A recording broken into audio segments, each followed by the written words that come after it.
नमस्कार. आज आपण आंबट गोड चटपटीत अशी करवंदाची चटणी बघणार आहोत.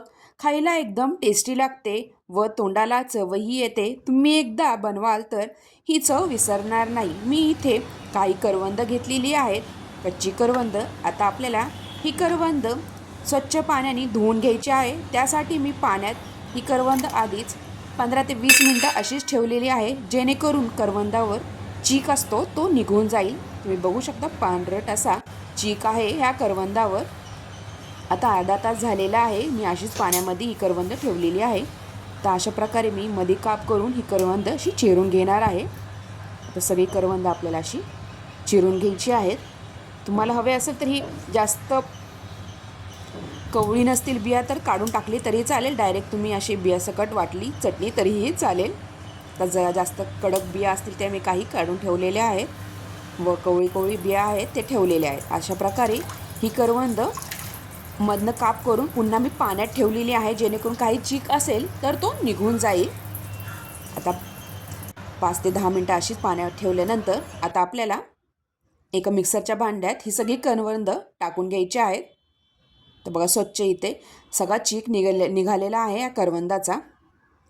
तर मिक्सरच्या भांड्यात टाकून आता यामध्ये आपल्याला ओलं खोबरं चिरून टाकायचं आहे. मी ओल्या खोबऱ्याचा एक तुकडा घेतलेला आहे, तो इथे चिरून टाकणार आहे. एवढा ओल्या खोबऱ्याचा तुकडा घेऊन आपल्याला चिरून टाकायचा आहे. तर अशा प्रकारे ओलं खोबरं व इथे आपल्याला कोथिंबीर घ्यायची आहे, हिरवीगार अशी कोथिंबीर स्वच्छ धुवून. मी इथं कढीपत्त्याची काही पानं टाकलेली आहेत. आता इथे तुम्हाला तिखट हवं असेल तसं तुम्ही इथे हिरव्या मिरच्या टाकू शकता. मी इथे 3-4 हिरव्या मिरच्या टाकलेल्या आहेत व 7-8 लसणाच्या पाकळ्या व जिरे घेतलेले आहेत. कच्चे जिरे आहेत इथे, आपल्याला भाजून वगैरे काही जिरे घ्यायचे नाही आहे आपल्याला. आणि इथे चवीनुसार मीठ टाकायचं आहे. आणि ही चटणी चांगली इथे आपल्याला वाटून घ्यायची आहे. आता तुम्ही बघू शकता छान इथे चटणी मी वाटून घेतलेली आहे. मस्त हिरवीगार इथे चटणी दिसत आहे.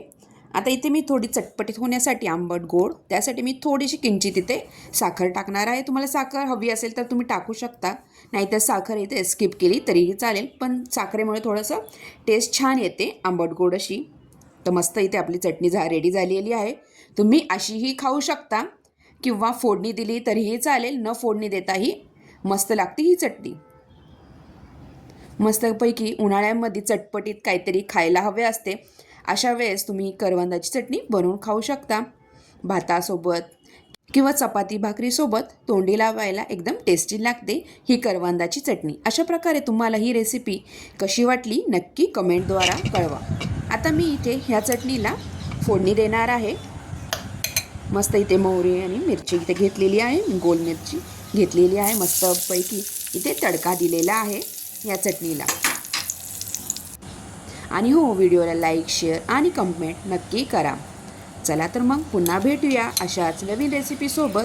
तोपर्यंत तुम्हा सगळ्यांना बाय बाय व व्हिडिओ शेवटपर्यंत बघितल्याबद्दल तुम्हा सगळ्यांचे खूप खूप धन्यवाद. थँक्यू.